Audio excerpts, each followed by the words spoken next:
Every human being is born free and should be treated equally. We're all entitled to the rights set forth in the Universal Declaration of Human Rights. Most people can answer to what the Declaration of Human Rights stands for in one way or another. But why are there children out in the world struggling to get a little piece of food while there are other children thinking whether they should be ordering a pizza or a hamburger? Why are there factory workers who can't afford to feed their family while others can afford a home and food for their? The answer to that stands behind the ugly truth of inequality. We're not as equal as we should be. As it is right now, the gap between the poor and the rich only continues to increase with a rapid velocity. We are striving towards a society with more inequality than we had before.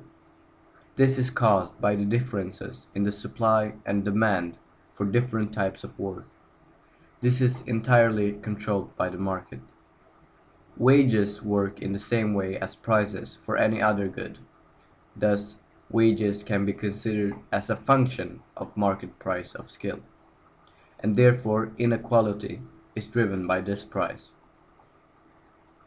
We would expect the price to rise when we demand exceeds supply, and vice versa, and companies who offer a below market wage will find that their business is chronically understaffed.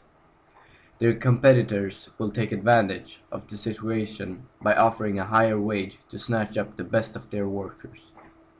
Now being able to release a product that is better in both quality and quantity, they will most definitely be able to strike out any opponent they might have, increasing the gap between the rich companies and the poor ones.